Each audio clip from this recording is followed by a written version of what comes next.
Nothing but clouds and it's dark in my heart and it feels like a cold night. Today's a new day, but where are my blue skies? Where is the love and the joy that you promised me? Tell me it's alright. I almost gave up, left the power that I can't explain. Fell from heaven like a shower now.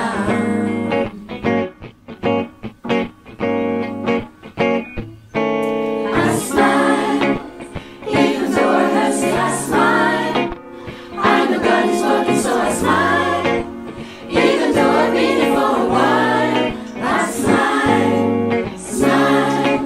It's so hard to look up when you be down. Sure would let you see you give up now. You look so much better when you smile, so smile.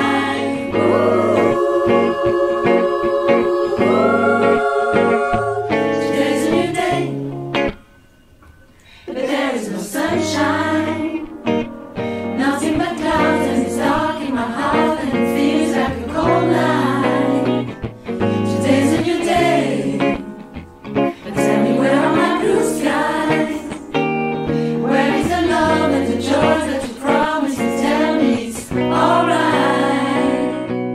I almost gave up, but the power that I can't explain fell from heaven like a shower now.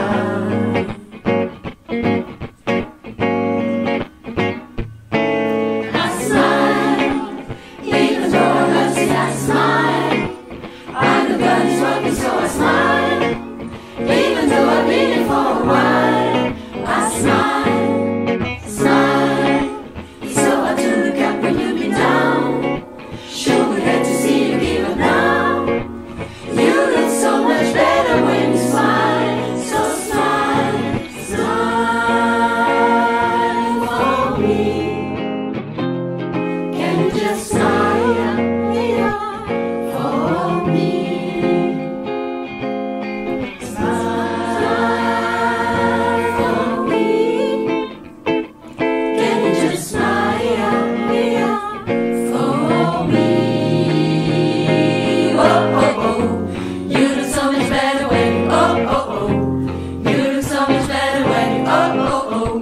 You look so much better when you, oh, oh, oh. You look so much better when you, oh, oh, oh. You look so much better when you, oh, oh, oh. You look so much better when you, oh, oh, oh. You look so much better when you, oh, oh, oh. You look so much better when you smile. Must be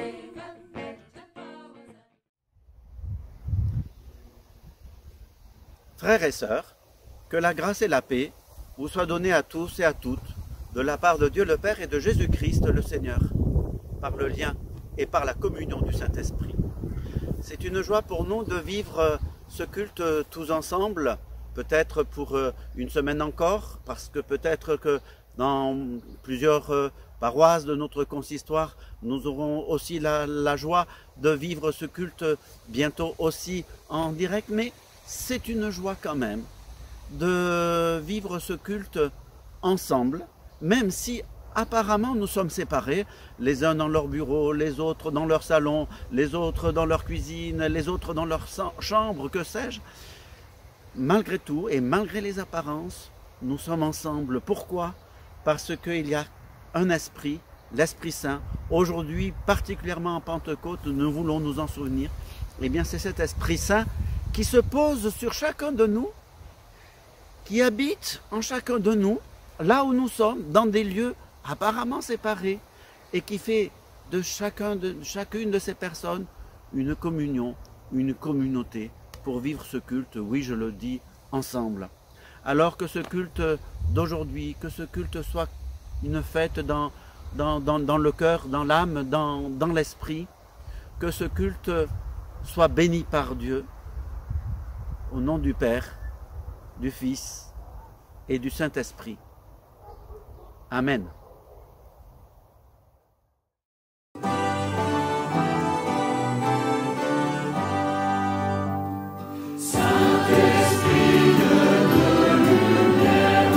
Viens restaurer dans nos cœurs.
sois-tu, Esprit créateur. Par toi, toutes choses sont faites nouvelles. Par toi, les hommes prophétisent. Par toi, les disciples deviennent apôtres. Loué sois-tu, Esprit de vérité. Par toi, nous voyons la lumière. Par toi, nous comprenons la parole. Par toi, nous apprenons à prier. Loué sois-tu, Esprit de sainteté. Tu rends témoignage en nous. Tu intercèdes en nous.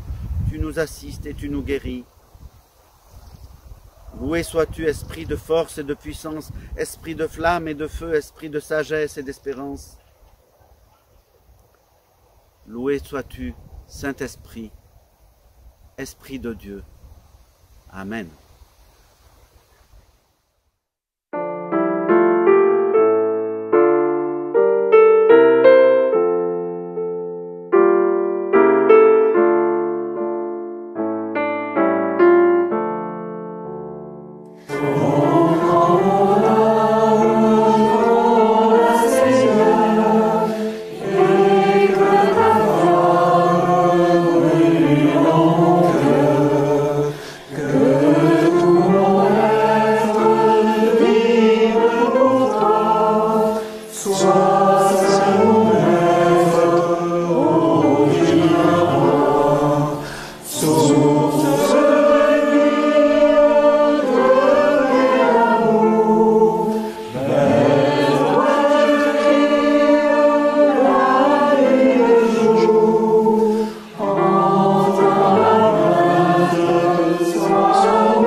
Frères et sœurs, puisque nous sommes assurés du pardon de Dieu donné par grâce, il appartient à chacune et à chacun maintenant de lui confier notre péché.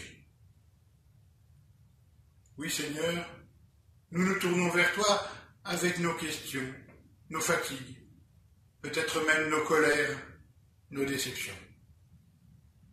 Il y a celui qui crie vers toi car il n'a pas de travail. Cet autre parce que son travail est trop dur. Celui-là crie parce qu'il est en prison. Un autre qui ne se sent pas compris et reste à l'égard des autres. Celui-là essaye aussi de lutter jour après jour, mais se heurte à de multiples oppositions, pire, à notre propre indifférence. Ô Dieu notre Père, nous avons sans cesse besoin de justice et nous voulons te confier ce besoin pour nous-mêmes, mais aussi pour les autres.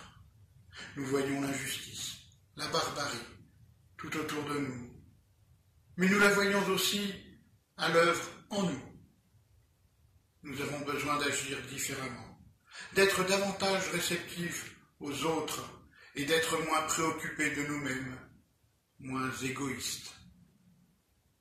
Par Jésus-Christ, Seigneur, tu nous donnes une direction à prendre.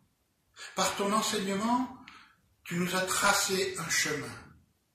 Mais tu le vois, Seigneur, nous avons trop souvent du mal à suivre la route que tu nous proposes.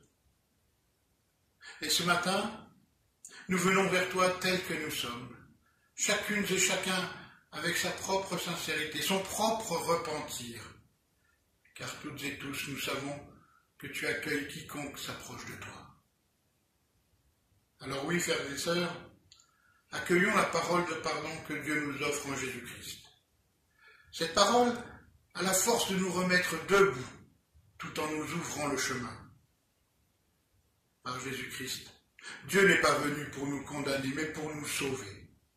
Et jamais, non jamais, il ne cessera de venir vers nous pour que nous retrouvions courage, dignité, espérance. Frères et sœurs, accueillir le pardon de Dieu, c'est faire au Christ, en chacun de nous, au plus profond de nous-mêmes, la place qui lui revient, afin que son espérance soit notre espérance, afin que son amour soit notre amour. Amen.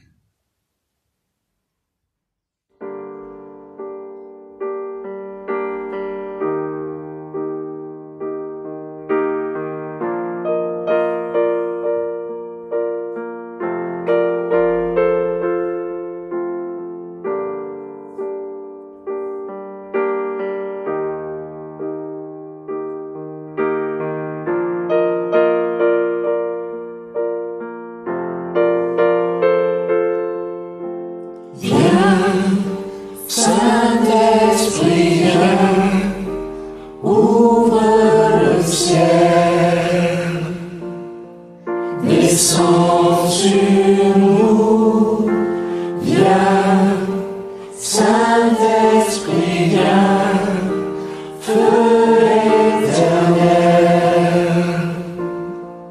embrase-nous,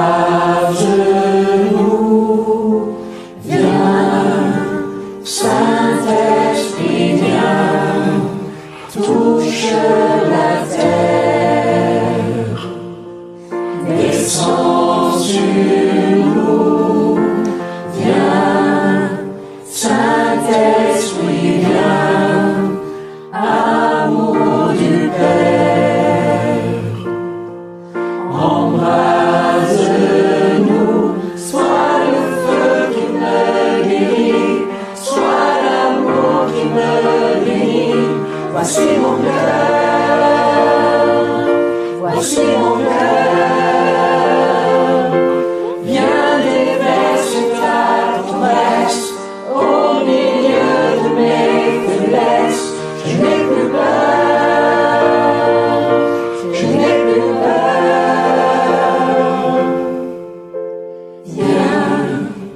Saint-Esprit, viens, fends l'atmosphère, descends sur nous, viens, Saint-Esprit, viens, de ta lumière, envahis-nous, sois le feu qui me guérit, sois l'amour qui me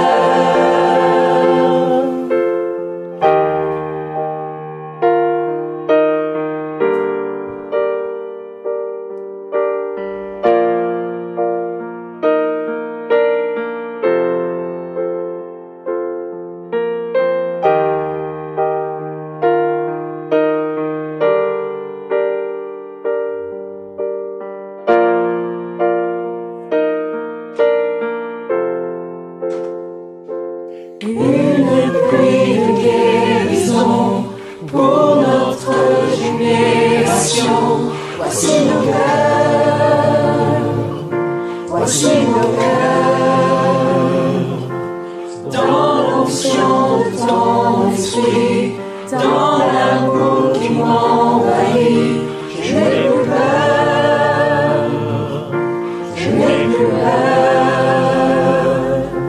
Une pluie de guérison pour notre génération. Voici nos cœurs, voici nos cœurs, dans l'onction de ton esprit, dans l'amour qui m'envahit, je n'ai plus peur, je n'ai plus peur. Une pluie de guérison pour notre génération. Voici nos cœurs, voici nos cœurs, dans l'onction de ton esprit, dans l'amour qui m'envahit, je n'ai plus peur, je n'ai plus peur. Viens,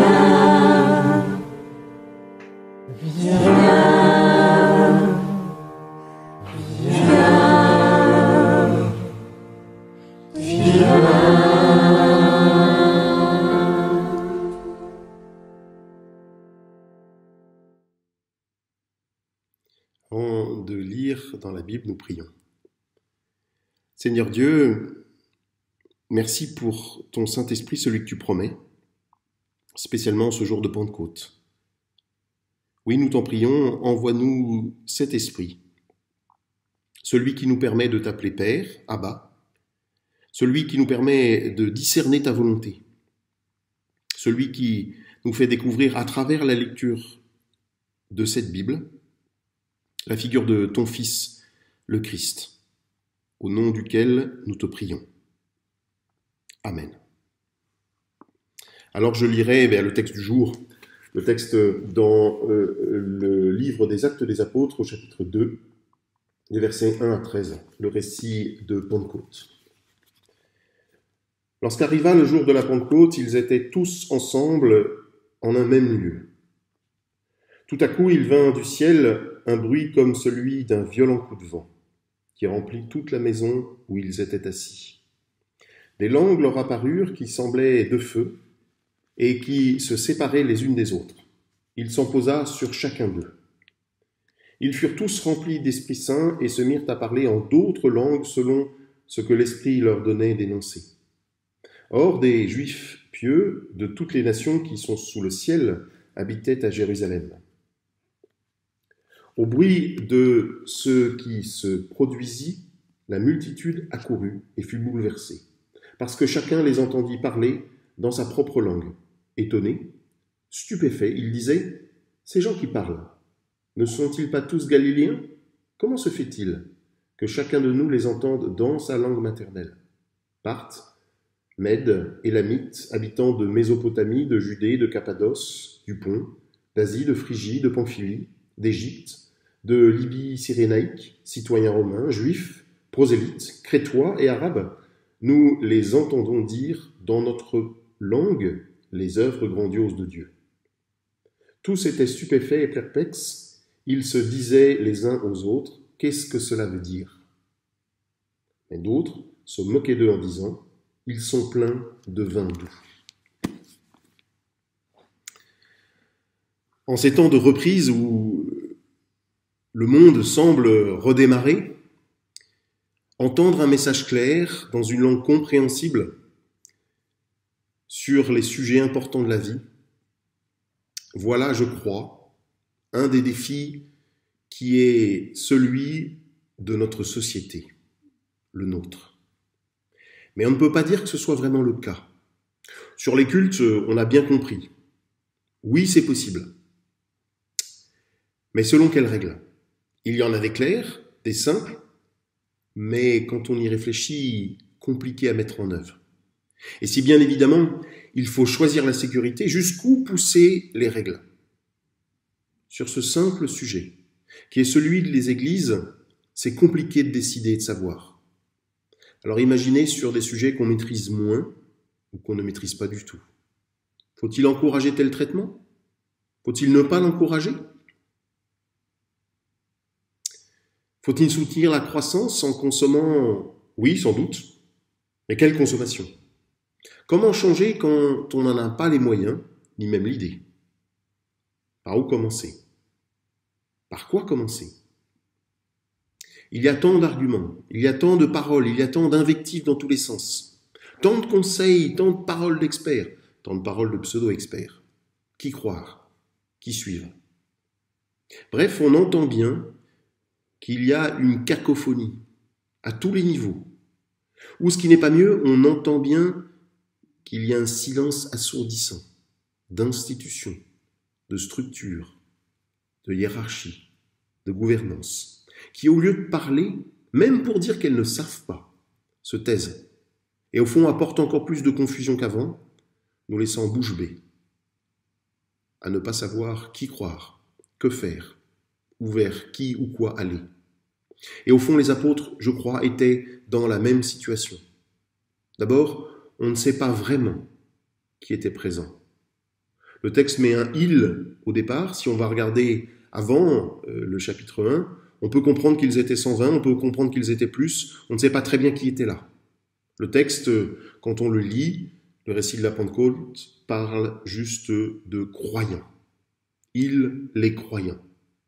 Et puis ça se complique encore avec la venue de l'Esprit Saint. Ils étaient là perdus, ils ont vu Jésus partir de dessus la terre, et puis arrive le Saint-Esprit. Le texte dit, tout à coup, il vint du ciel un bruit comme celui d'un violent coup de vent qui remplit toute la maison où ils étaient assis. Des langues leur apparurent qui semblaient de feu, et ils se séparaient les unes des autres. Il s'en posa sur chacun d'eux. Voici que quelque chose de totalement inhabituel arrive, mais que nul ne peut ignorer, car c'est audible et c'est visible. Bref, au moment où commence le récit dans ce texte, celui que je viens de lire, c'est carrément le bazar, pour le moins. Tout est chamboulé pour le groupe des croyants réunis ce jour-là, et aussi sûrement pour chacun d'eux. Tous sont bouleversés et chacun est bouleversé. Car vous l'avez entendu, certains témoins de la scène ne comprennent pas pourquoi ils entendent ces croyants leur parler dans une langue qu'ils comprennent, eux qui ne sont pas de leur culture. Ou alors, tout à la fin, les croyants se font railler en passant pour des personnes ivres. Chamboulement extérieur, chamboulement intérieur. Et voilà qu'au milieu de ce chaos, qu'au milieu de ce brouhaha, de toutes ces paroles qui partent dans tous les sens, de toutes ces langues, une voix, VOIE, un chemin se présente. Roberto Beltrami, mon collègue la semaine dernière, partageait l'idée que le texte de Jean 17, la prière de Jésus pour ses disciples, était d'abord une prière pour notre unité intérieure, pour notre unité personnelle. Et il ajoutait que pour nous aider sur ce chemin, eh bien, nous allions avoir une aide, que Dieu enverrait par Christ une aide, le Saint-Esprit. Et nous y voici, Pentecôte, don de l'Esprit Saint, au milieu d'un maelstrom, d'une pagaille inimaginable. Et par 2 fois, les témoins présents ce jour-là ont été stupéfaits de ce qui se passait. Dans le Nouveau Testament, être stupéfait est lié à une intervention ou à une action de Dieu ou du Christ. Par exemple, lors de la résurrection, dans l'Évangile selon Luc, qui est le même auteur que le livre des Actes, un des témoins raconte que les femmes qui ont vu le tombeau vide ont été stupéfaites. Au milieu d'une scène incompréhensible et indescriptible, du jamais vu. Des témoins présents ce jour-là découvrent que Dieu agit et que l'envoi de l'Esprit leur fait comprendre quelque chose de Dieu. Alors malgré les apparences, plutôt que de complexifier les choses, l'Esprit va les simplifier, va les aplanir et va donner un sens, une direction à chacun. Les Juifs présents à Jérusalem ce jour-là, témoins de la venue de l'Esprit, s'interrogent sur ce qui leur est dit, sur comment ils peuvent comprendre tous ces Galiléens qui leur parlent dans leur langue maternelle à eux qui ne sont justement pas de Galilée. Ces gens qui parlent, ne sont-ils pas tous Galiléens? Comment se fait-il que chacun de nous les entende dans sa langue maternelle, dit le texte? Pour simplifier, pour clarifier les choses, l'Esprit Saint utilise la langue maternelle des uns et des autres, de chaque témoin présent ce jour-là. La langue maternelle, c'est quelque chose d'extraordinaire. C'est elle qui structure, évidemment, le langage. Mais c'est aussi celle des réflexes. C'est celle de l'intimité. C'est celle de l'apprentissage. C'est celle des premières découvertes, des premiers mots, parfois des premiers émois. C'est celle de la foi. C'est celle du témoignage. C'est celle avec laquelle je parle à Dieu, avec laquelle je prie. Le texte dit précisément que chacun entend ce qui est dit dans sa propre langue. Ce qu'il y a d'extraordinaire avec le Saint-Esprit, c'est qu'il utilise le canal de la culture, de la langue particulière de chacun pour parler, pour faire comprendre les bienfaits de Dieu, comme s'il voulait être au plus proche de qui nous sommes, pour que nous découvrions et nous comprenions bien qui est Dieu. Alors au fond, peu importe de savoir quelle est cette langue. Est-elle intelligible pour les oreilles humaines comme peut l'être une langue maternelle? Ou ne l'est-elle pas, comme un babillement d'enfant qui est également un langage propre? Là n'est pas l'enjeu. Il est bien plutôt de recevoir l'Esprit et de le laisser agir en nous, pour parler des merveilles que Dieu fait pour nous, pour moi, pour chacun. Et ainsi découvrir que, malgré l'absence physique du Christ sur cette terre, nous ne sommes pas laissés avec nos seules forces, notre seule intelligence, pour nous diriger, pour nous orienter. Après l'ascension, et depuis la Pentecôte, nous ne sommes pas seuls, ballottés au gré des paroles et des puissances de ce monde, écartelés et explosés, mais au contraire. Grâce à l'Esprit, nous sommes unis, nous sommes rendus un en Dieu. Oui, grâce à cet Esprit. L'Esprit est ici très clairement facteur d'unité interne de chaque croyant. Chaque croyant a reçu pour lui-même l'Esprit. Mais il est aussi facteur d'unité de la communauté, d'unité de l'Église. À la lecture du texte, nous entendons que l'Esprit a empli toute la maison où les croyants se trouvaient. Mais tous également recevaient le même Esprit, comme chacun reçoit une langue de feu. Et évidemment, cette unité de la communauté dépasse les frontières des paroisses, des temples, des églises, des dénominations. Et nous avons vécu, je le crois, pendant ces semaines de confinement, par ces cultes en vidéo et puis par bien d'autres choses, grâce à l'Esprit, cette unité entre nous. Oui, l'Esprit structure le chaos dans lequel se trouvaient les croyants. Il donne un sens à tout ce qui se passe. Il leur permet d'être un et unis. Cette double unité, un et uni, est déjà extraordinaire. Mais voici que les croyants sont invités à ne pas en rester là. Comme je l'ai déjà évoqué, tous les témoins de cette scène entendent les croyants dire dans leur langue les œuvres grandioses de Dieu, dit le texte. L'Esprit fait des croyants des témoins. Non seulement il unit et unifie, mais en plus, il nous envoie comme témoins. Oui, comme témoins. Des débuts de l'Église jusqu'à aujourd'hui, un seul axe, une seule mission pour les croyants, être témoins. Et pour ce faire, nous avons une aide, l'Esprit. Et cette aide nous indique et nous dit comment faire. Non pas quoi dire, mais comment le dire. Les œuvres grandioses de Dieu sont le quoi dire. Et nous connaissons ce quoi dire. Il suffit de lire juste après la suite de ce chapitre 2. Et Pierre le rappellera, lui qui parle dans la suite de ce chapitre 2, c'est la résurrection du Christ. Le quoi? Le fond de la foi chrétienne. Il y a un invariant, il y a une base, la résurrection du Christ, qui ouvre tout et permet tout. Et l'Esprit nous invite, nous pousse même à chercher comment le dire auprès de nos contemporains. Et la piste qui nous est donnée, la langue maternelle de nos contemporains, la culture de nos voisins, celle des habitants de notre quartier, du lieu d'implantation de notre temple. L'Esprit nous pousse à témoigner de la résurrection du Christ en utilisant les codes, la langue maternelle, le langage propre, la musique, les repères de nos contemporains. Ce sont ceux et celles qui ont reçu l'Esprit Saint, qui se sont adaptés et qui se sont laissés adapter à leurs contemporains. Ce n'est pas notre patois de Canaan à nous qui est important. Ce ne sont pas nos paroles, ce ne sont pas nos musiques, nos traditions, mais c'est le décryptage de celui de nos contemporains pour les rejoindre et qu'ils puissent découvrir, eux, les œuvres grandioses de Dieu grâce à l'Esprit Saint.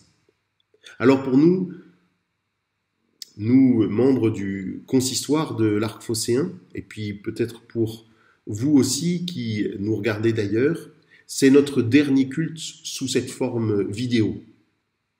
Pendant ces semaines, nous avons touché du doigt ce lien de l'Esprit Saint qui nous a tous tenus ensemble pendant ce temps, où nous avons été privés physiquement de vivre l'Église.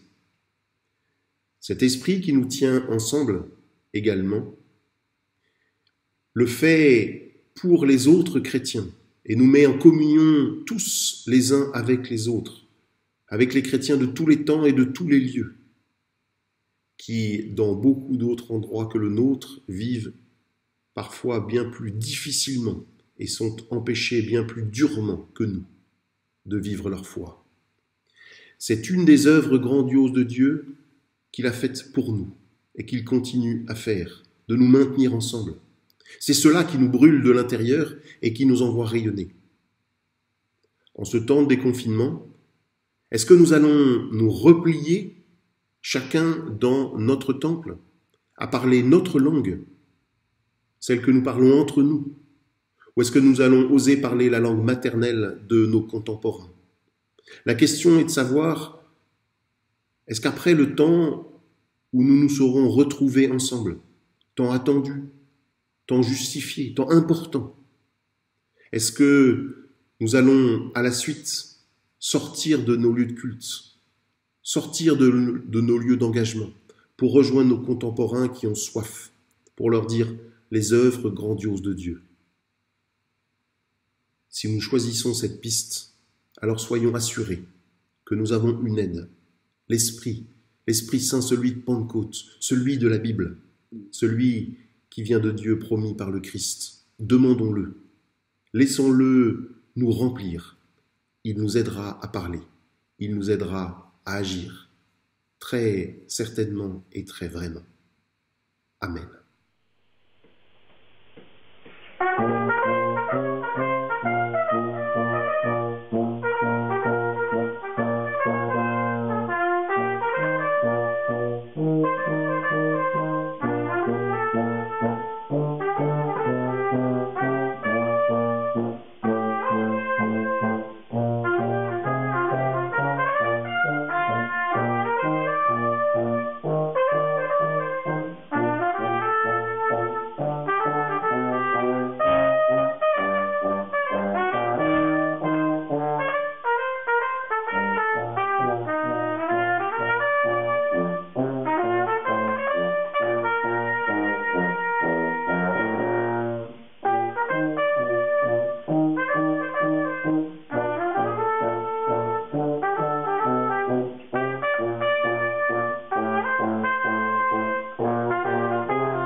et sœurs, donc ces déconfinements se continuent petit à petit.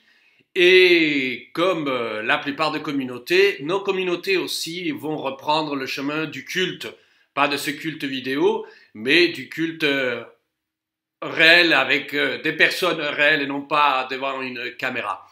Ce dimanche est censé être le dernier culte que nous faisons de cette manière-là, que nous vous proposons au niveau de la pastorale du consistoire. Et nous voulons encore une fois dire toute notre reconnaissance à Dieu pour tous ceux et toutes celles qui ont œuvré à partir du premier jour et qui ont rendu possible ce culte que nous partageons. Et donc à partir du 7 juin, nous gagnerons, vous gagnerez aussi, je l'espère, le chemin de votre lieu de culte. Et nous sommes tous et toutes, vous savez, en train de faire des très savants calculs pour voir comment s'asseoir, comment accueillir le maximum de personnes, des paroissiens, dans le respect des conditions qui nous sont imposées. Ainsi donc, approchez-vous de votre paroisse, elle vous informera évidemment pour savoir quand et comment les activités reprennent et surtout le culte. Mais, c'est pas un mais nous avons tellement aimé cette expérience de culte vidéo. Nous nous sommes connus mieux les uns les autres, non seulement entre collègues, parce que nous nous entendons jamais prêcher, mais nous avons créé quelque chose que nous ne voulons pas qu'elle s'arrête. Et donc, comme on ne proposera plus de culte de cette manière-là chaque dimanche, nous vous proposons un nouveau rendez-vous à partir de mercredi prochain. Il n'y a pas d'heure, à partir de minuit, à partir de 0 heure, ça sera sur le site du consistoire. Un nouveau rendez-vous où, une fois par semaine, un de vos pasteurs présentera un temps de prière, de texte biblique, de lecture du texte biblique et de commentaires. Et nous avons appelé ça les 5 pains et les 2 poissons. 5 pains et 2 poissons. Donc nous vous essayerons d'apporter cela chaque mercredi. 5 pains et 2 poissons.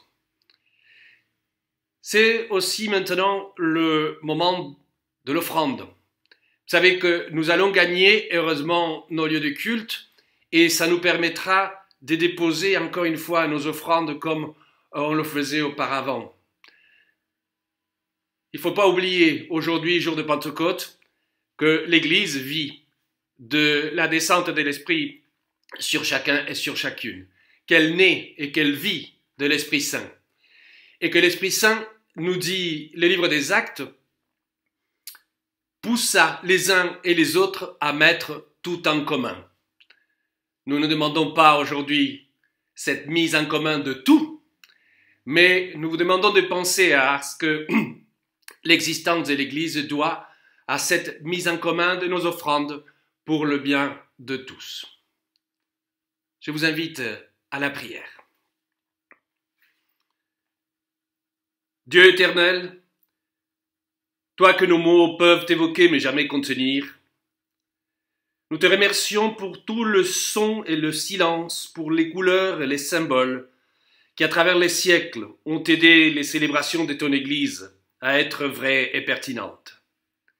Ici et maintenant, nous prenons un temps pour nous souvenir de ceux et de celles qui ont façonné la foi qui nous porte, par leurs chants, par leurs prières, en partageant des histoires, en nous invitant quand nous nous sentions à l'écart, ou en priant pour nous sans que nous l'ayons demandé. Nous nous souvenons aussi, Seigneur, de celles et ceux dont la sensibilité et les compétences dans la prédication, la lecture, la musique et la liturgie nous ont aidés à grandir dans la foi et à découvrir la joie de te célébrer. Nous nous souvenons de celles et ceux qui encouragent d'autres à te louer en dehors de nos églises, ceux et celles qui enseignent les enfants, ceux et celles qui animent les groupes de jeunes, ceux et celles qui prient et accompagnent dans les hôpitaux, les écoles et les prisons. Nous nous souvenons de ceux et de celles qui n'arrivent pas à prier et qui peinent à cheminer dans la foi, ou qui ont peur des changements dans l'Église plus que dans tout autre espace de leur vie. Nous te le nommons maintenant et nous te prions pour qu'ils soient encouragés et que l'amour dissipe leur peur. Prions aussi, Seigneur, nous prions aussi pour le renouveau de toute l'Église, à commencer par nous-mêmes. Dieu bon, transforme-nous pour que, généreux, confiants et dans l'attente que le meilleur est encore à venir, nous devenions vraiment semblables au Christ. Permets qu'avec passion nous suivons Jésus-Christ, plutôt que de l'admirer passivement. Et fais de nos églises des communautés des disciples fidèles et des signaux vers le ciel, et alors en nous, par nous, et au besoin malgré nous, que ton règne vienne. Toutes nos prières, nous les ressemblons dans la prière que ton Fils Jésus nous a appris à te dire et à te chanter.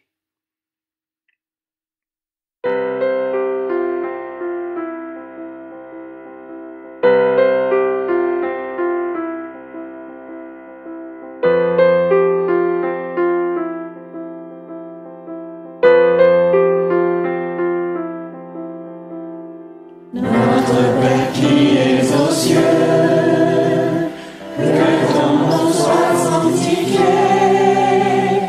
que ton règne vienne, que ta volonté soit faite sur la terre comme au ciel.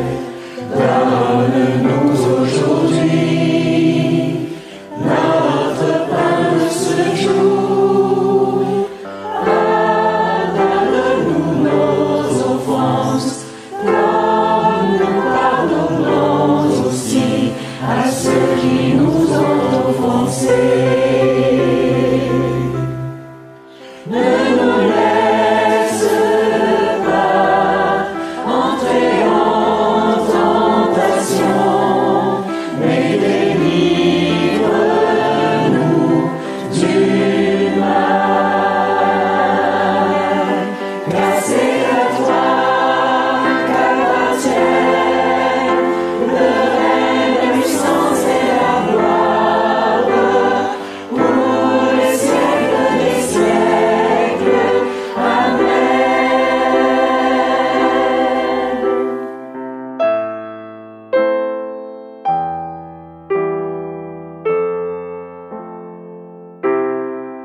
Pendant cette étrange période de confinement, nous avons fait l'expérience que nous pouvons être en lien les uns avec les autres.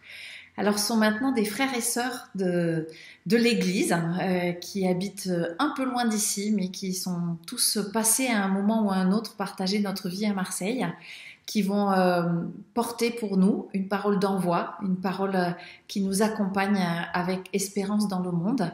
Donc, je laisse la parole à Mathias et Brigitte, Patrick et Aymar. Bonjour de Taingen, un petit village dans le canton de Schaffhouse en Suisse. Avec moi, c'est Brigitte. Elle fait partie de notre église Et je lui ai demandé de m'aider à enregistrer cette petite vidéo parce qu'elle parle très bien le français. Oh, merci. Alors, nous avons eu l'impression que l'Esprit nous dit de rester près de Jésus, de continuer de prendre des temps de prière, des temps pour écouter et recevoir de Dieu, et que nous devrions veiller à ne pas nous lancer dans trop d'activités. Sans moi, vous ne pouvez rien faire, dit Jésus. Vous n'êtes pas laissé seul, je suis avec vous. L'Esprit Saint nous a aussi dit de nous chercher activement les uns les autres, où nous nous sommes perdus de vue ou de cœur, là où la distance est entrée dans nos relations, et que lui-même, le Saint-Esprit, nous conduira les uns vers les autres. Il nous a dit de nous aider les uns les autres à découvrir encore plus nos dons pour remplir notre mission dans le monde, qu'il fallait oser et commencer à développer le potentiel qu'il a mis en nous et ne pas attendre que tout soit parfait, en se souvenant que nous travaillons pour lui, finalement pour lui, et non pour des hommes. Comme dit l'apôtre dans le Colossiens 3, verset 23. Et nous avons besoin de prière, que les gens qui se sont ouverts à Dieu en ce temps de Corona, qui ont commencé à prier et se sont posé des questions profondes, que maintenant, alors que la vie normale reprend lentement, les précieuses impulsions ne se perdent pas à nouveau dans l'agitation de la vie quotidienne. Priez également pour que les responsables fassent preuve de sagesse dans la planification et le démarrage de cette nouvelle période. Voilà, c'est tout. Alors, joyeuse Pentecôte. Et restez en bonne santé. Au revoir. Voilà, au revoir. Pentecôte, pour moi, c'est l'arrivée de l'Esprit Saint, un esprit de consolation qui a été annoncé par Jésus, un esprit de consolation qui m'aide à faire face à ce monde avec son fracas énorme. Oui, c'est aussi un esprit qui m'aide à revenir à l'Éternel. Et je pense que l'Esprit Saint veut nous guider tous et toutes à revenir dans nos situations personnelles à Dieu, revenir à Dieu de tout notre cœur. Et j'ai pensé à un verset dans le prophète Joël, chapitre 2, versets 12 et 13. Et c'est ce que l'Esprit Saint me dit particulièrement en ce temps. « Maintenant encore, déclare l'Éternel, revenez à moi de tout votre cœur, avec des jeûnes, avec des pleurs et des lamentations. Déchirez votre cœur et non vos habits, et revenez à l'Éternel votre Dieu, car il fait grâce, il est rempli de compassion, lent à la colère, et riche en bonté, et il regrette le mal qu'il envoie. » Voilà la parole de consolation que j'ai reçue par l'Esprit Saint pour faire face à ce temps particulier. Bonjour frères et sœurs. Pour moi, Pentecôte signifie qu'on ne peut pas être chrétien tout seul, car l'Esprit nous donne des frères et des sœurs. Pour moi, Pentecôte, c'est aussi la différence et le pluriel que celle-ci implique. La différence étant l'inverse de la contradiction et même de la divergence. Elle est fonction de l'unité. Et notre unité, cette unité est toujours à faire. Elle ne se maintient que dans l'ouverture. En retour, notre unité, cette unité est active, facteur de production, facteur d'accroissement de nos communautés. Voilà pour moi ce qu'est Pentecôte. Joyeuses fêtes à vous, que Dieu vous bénisse. Plusieurs d'entre vous ont partagé avec leur pasteur que une des expériences très fortes de ces cultes que nous avions vécus pendant le confinement était l'expérience d'avoir malgré tout déconfiné les paroisses et de nous avoir permis de faire église ensemble. J'ai envie que ce soit vraiment cette parole-là qui nous accompagne pour la bénédiction, que nous soyons déconfinés jusqu'au bout du monde, en englobant aussi les églises de Aymar, Patrick, Mathias et Brigitte, et peut-être même plus loin, et que nous partagions la parole de bénédiction avec eux. Oui, que le Dieu d'amour auquel nous croyons nous permette de mieux nous comprendre et de nous aimer, afin que d'un même cœur et d'une même voix, nous puissions le glorifier par Jésus-Christ, notre Seigneur, dans l'unité de l'Esprit Saint. Soyez bénis. Amen. Et pour terminer, nous partageons avec vous la version française du chant de bénédiction qui est passé de pays en pays et qui aujourd'hui arrive en France. Vous verrez, vous reconnaîtrez quelques têtes marseillaises qui chantent dedans. Et je vous invite à partager dans la journée ou dans les jours qui arrivent, à partager le lien qui permet d'entendre cette chanson pour que cette parole de bénédiction nous dépasse et sorte de nos murs. À bientôt!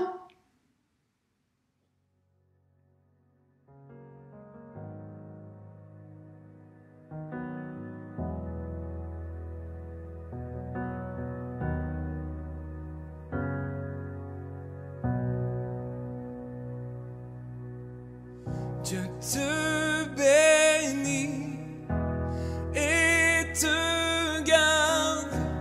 Il rayonne sur toi, il t'accorde sa grâce.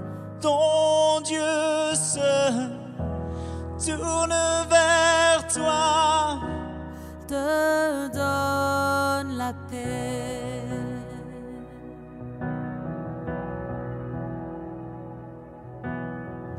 Dieu te bénit et te garde.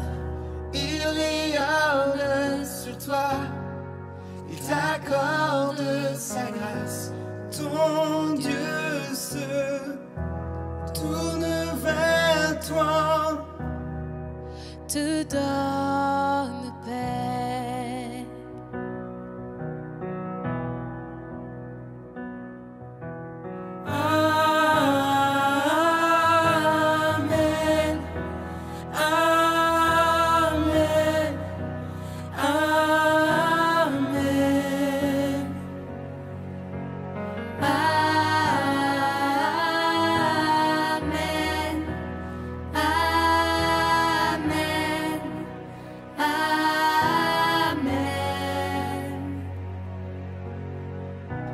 te bénit et te garde.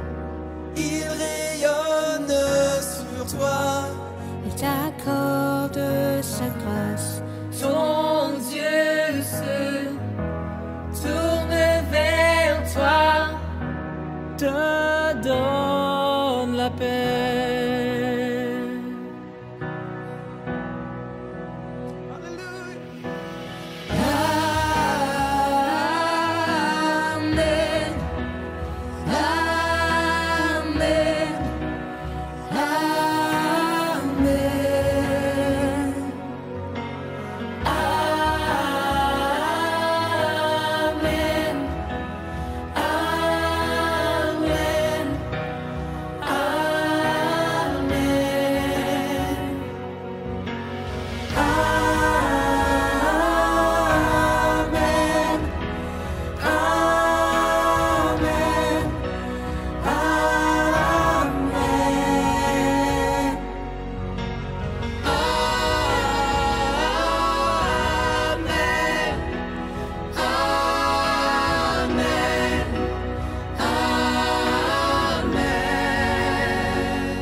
Notre message est simple, c'est dans le ciel qu'il puise son essence. Viens recevoir cette paix qui surpasse toute intelligence. Et dans le calme, Et la confiance, même au milieu des afflictions, reçoit ce souffle d'amour et cette douce bénédiction. Que sa faveur reste sur toi pour plus de 1000 générations, sur ta famille et tes enfants et les enfants de leurs enfants. Que sa faveur reste sur toi pour plus de 1000 générations, sur ta famille et tes enfants et les enfants de leurs enfants.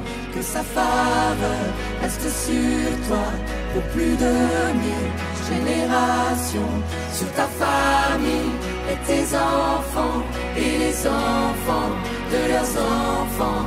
Que sa faveur reste sur toi pour plus de 1000 générations, sur ta famille et tes enfants et les enfants de leurs enfants. Que sa présence t'environne, là avec toi, à tes côtés, qu'elle t'inonde et t'entoure. Il est pour toi, il est pour toi, dès le matin jusqu'au coucher, à chaque pas, veillant sur toi, dans les larmes et dans la joie. Il est pour toi, il est pour toi, il est pour toi, il est pour toi, il est pour toi, il est pour toi, il est pour toi, il est pour toi.